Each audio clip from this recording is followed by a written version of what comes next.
అలా ఉంటే రాష్ట్రంలో లా అండ్ ఆర్డర్ పూర్తిగా ఫెయిల్ అయిపోయింది. ముఖ్యంగా మహిళల మీద విపరీతమైన దాడులు జరుగుతూ ఉన్నాయి, మానభంగాలు జరుగుతూ ఉన్నాయి, హత్యలు జరుగుతూ ఉన్నాయి. ఇవన్నీ పట్టుకునే పరిస్థితి లేదు, అరికట్టేటటువంటి పరిస్థితి అంతకంటేనూ లేదు. వీటన్నిటినీ దారి మలచడం కోసం, చర్చను మరొక వైపుకు తీసుకురావడం కోసం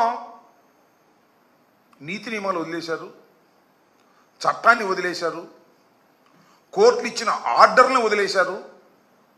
ఇష్టం వచ్చినట్టుగా కేసులు పెట్టి వైఎస్ఆర్ కాంగ్రెస్ పార్టీ కార్యకర్తలను వేధించేటటువంటి కార్యక్రమం చేస్తున్నారు. అదొక అధ్యాయం. మరొక రెండో అధ్యాయం, సోషల్ మీడియా మీద విపరీతమైన దాడులు, అరెస్టులు, నిర్బంధాలు, మ్యాన్ హ్యాండ్